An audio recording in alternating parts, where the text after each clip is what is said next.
Okay, before we talk sort of in detail about this second episode, I guess one thing I want to point out that I've noticed right away is I don't know if this is a blunt thing or if it's the show itself, but one problem that I often have with TV shows, especially like the sort of hour long dramas or whatever, is that I don't know if it's because I'm aware that they're only like maybe half the length of a normal movie or something, but most of the time when I'm watching like an hour long drama, it always feels kind of long to me, and like it always feels like, and I think it's because a lot of episodes tend to have a lot of filler also, and that's just a trap that a lot of series fall into because they have so much they have to work with, and some know exactly how to fill it out, and others struggle.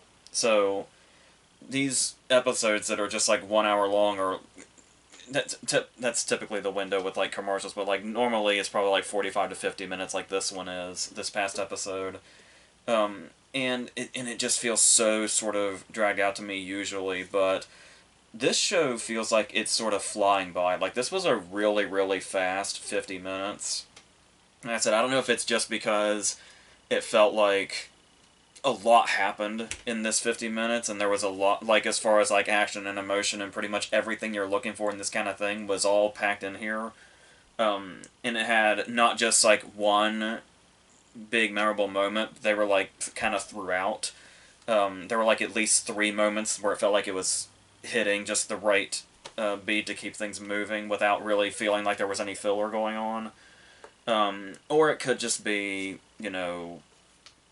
there's never Emily Blunt never has too much screen time, and it's like whenever she's on the screen, there's just no such thing as time. Like everything else just kind of shuts out, and she just sort of takes you to a place emotionally or whatever. And yeah, it could be that also, but whatever it is, it's really working for this show, and I especially like how obviously this is going to move a bit quicker than a typical series because we're only working with 6 episodes, and to my understanding, it's an open and shut story.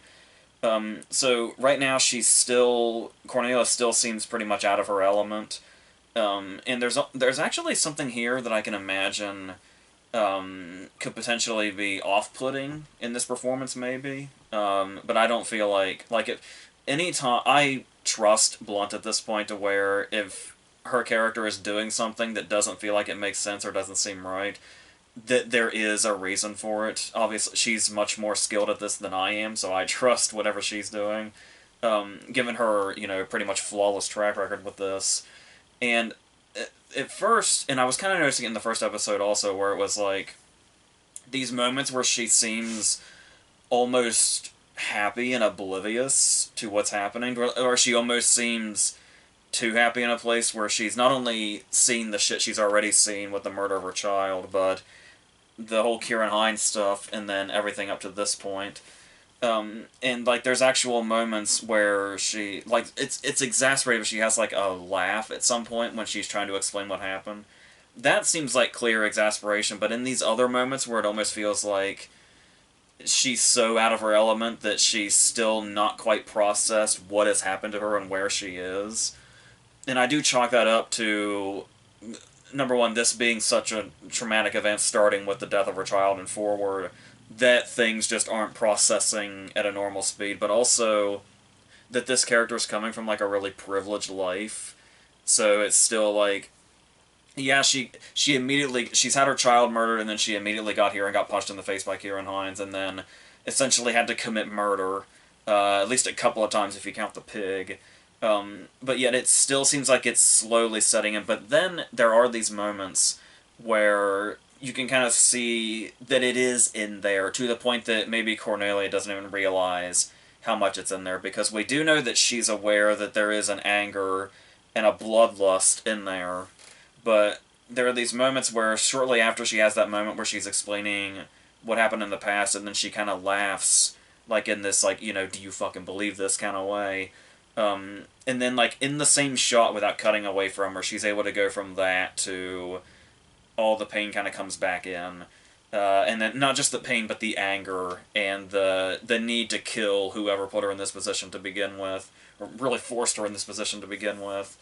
And the way that sort of comes back around uh, Chaske Spencer and Eli, his character's name, where he's kind of, this is kind of when we get towards the end of the episode, when he's got this, we were talking before about how he has this sort of all-knowing way about him, where he's seen all this stuff before, like all this horror that she's seeing for the first time. This is all old news to him, and he's been through this over and over again. But then it gives you the idea that he knows more about where she is emotionally and mentally than he may have been letting on, and he gets this whole dialogue where he talks about where he's basically seen this before, to the point that he knows he just has to let her go through the motions. Where it's like he knows exactly, like we were talking about at the beginning when she narrates it, and it's like the beauty of the Western is that more often than not you know the story from beginning to end. And it's like, even though we're hearing it from her perspective, it also feels like some of his perspective of how he's already seeing it in the moment. He already knows the beginning, middle, and end of this. And the fact that he's been there to a point that he knows that even if this isn't going to necessarily be good for her, and there may not be an end to this bloodlust when she gets to what she thinks is going to be the end of it. Because, vengeance and murder and all that stuff is always a vicious cycle anyway. That he just knows that he's going to have to just sit back and let this play out, and just kind of make sure she can do that without getting killed is basically what his job is here. And also on top of, his land and his sort of own vengeance kind of story, and his getting something back story that's going on also. But she's in a very particular place that it feels like he's already seen before, probably many times over, whether it be personally or from a distance or whatever, or secondhand. And it's the different ways that this could go. Like I said, it's always going to be a simple story in a Western, but it's like everything that leads to whatever, and the repercussions of those is what you really want to watch for, and then the characters themselves and how they change throughout. And she's definitely going to be a character that I imagine goes through changes. She's already got, she had her first kill, and we saw how that was. It was a bit more indirect, but it still affected her in this way to where she couldn't even watch it happen.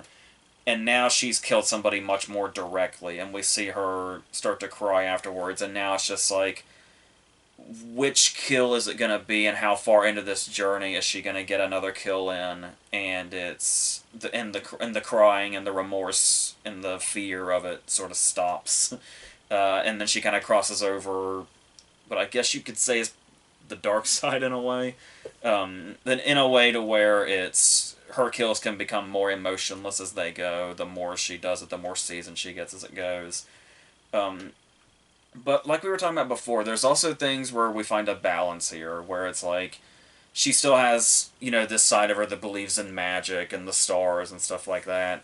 And how there does seem to be something that's sort of keeping at bay the places this bloodlust is taking her. So we have this moment where this dying or dead woman still has a living baby that he manages to get out, and she's basically confronted with facing motherhood again, just in a completely different context. And I feel like it's these sort of things that find this balance where it's like, she's going to be able to seek out her bloodlust but not completely lose her humanity. Whereas like that might be another case where it's better for her that she's as out of her element as she is right now, and that it doesn't seem like she's completely registered still, the kind of environment that she's in, to the extent the grotesquerie of this environment that she's in now hasn't completely set in. So it's like, maybe there's still hope that she can achieve her goal and not completely lose her way along the way. Still be the person that her child knew, when by the end of this, hopefully, and not be completely, I guess you could say, like we were kind of talking about this with the first episode, I think, where it's like, where Eli is this place that she might not want to be, where Eli has been through so much now that he's got a much more sort of cynical outlook, it feels like.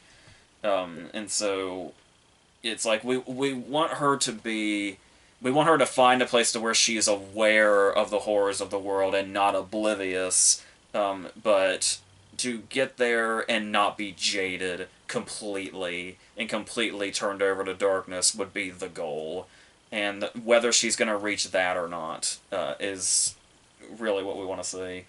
And obviously, because it's Blunt, she can easily make us care about her enough very quickly to want this character to not be completely in a dark place by the end of this. Like, find some sort of peace once she reaches her goal, even if it's a very dark and dangerous place she's reaching for this goal.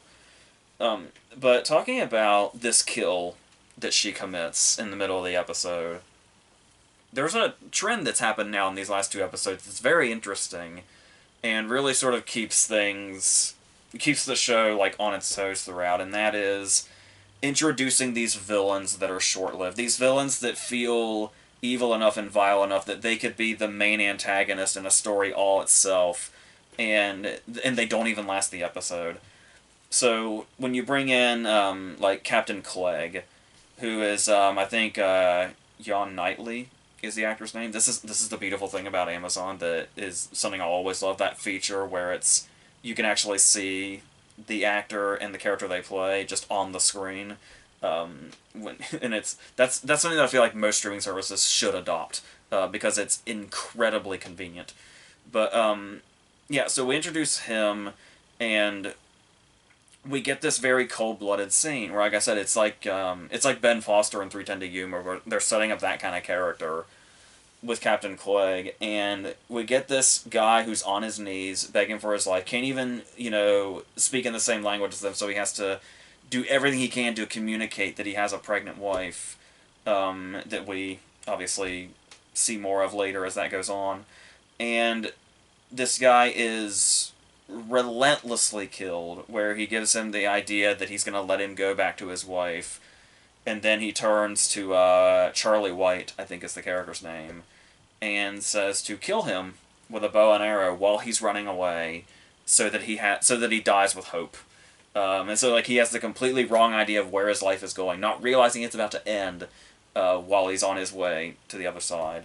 And isn't it like a Western rule in general that shooting somebody in the back is like the worst, most cowardly thing you can do, and these guys like take pleasure in it, and like giving him that hope and thinking he's on his way back to his family when he's just running right into his death. But what I noticed about this, even before there was a payoff to it in a later scene, what I immediately noticed about this was you can see like the idea of giving him hope and then shooting him in the back is like this really undignified way to go.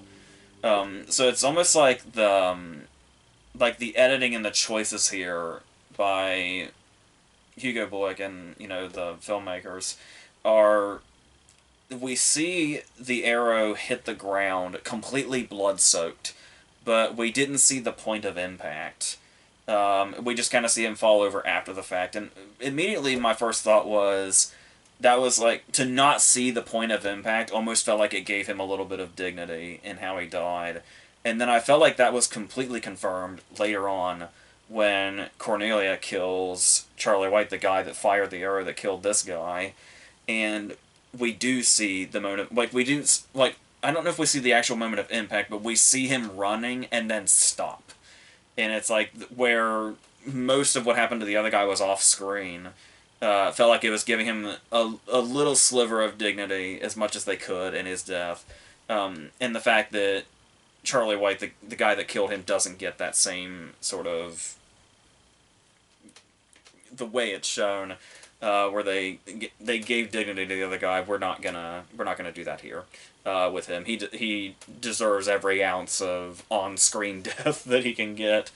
And I love that Cornelia was the one that did it too. After she was denied being able to kill Kieran Hines for reasons that work as far as the story and the characters.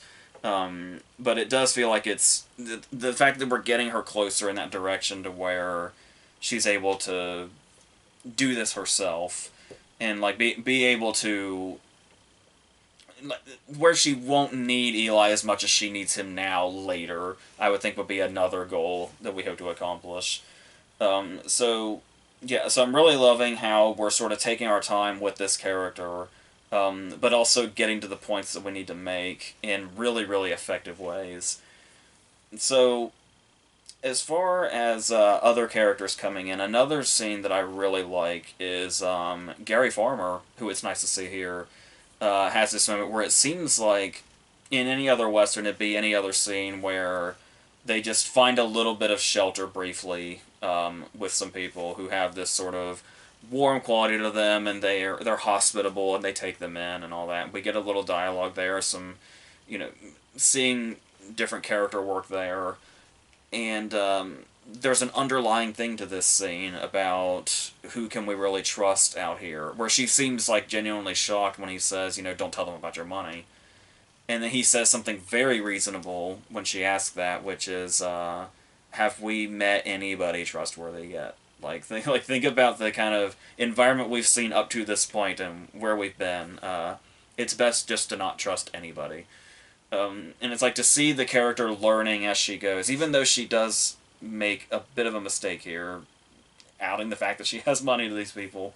Even if that's not the mistake that it could have been, I still imagine there's going to be some harsh lessons learned. Like I said, I'm really interested to see what this character's going to be like on the other side, and it'll be just as great seeing the journey to how she got there. And like I said before, we know Blonde's going to completely crush this. She already is, but as it goes on and the character becomes even more developed and starts to change over time, yeah, I'm really looking forward to this. I'm also looking forward to, we got a little taste of Stephen Ray in this episode, who I'd forgotten was supposed to be in it. And I imagine, I know for a fact this isn't a one-off character, because in the little box with the picture that says the next episode is coming, he's there. So I'm very much looking forward to see what kind of part he plays in this. If he's going to be good or bad, seems like it's kind of up in the air. So that's really exciting. And Ray can play both kinds of characters like that very well, so I'll be interested to see where this goes with him. And I guess lastly, I really like this last shot of Eli's silhouette against, you know, the horizon, where it almost kind of feels like they're building him up to be this sort of mythical being of sorts. Like, we kind of get that vibe in the opening narration of the first episode. But actually seeing him and the way she's looking at him, it almost feels like he's like stepping right out of a tall tale or something. And I really like just the general vibe that the character's putting out with that, where it's like he feels more... Because I feel like I haven't said near as much about Spencer as I have about Blunt or really anybody else, despite his crucial presence here, but it's like, it does almost seem like Eli's more symbolic than anything else, and that's not necessarily a bad thing, and an actor can still do plenty with that, even if presence would probably be the main key there. Still, it feels like there's a lot, because there's a lot of expectations a character has to live up to in order to reach that sort of feeling, and an actor has to be able to bring that.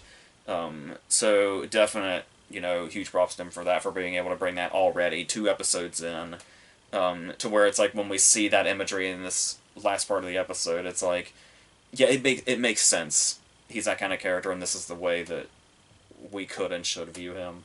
So, yeah, so I'm really curious to see what else happens, and the idea of bringing in, like I said, these villains that sort of come in and then are just wiped out.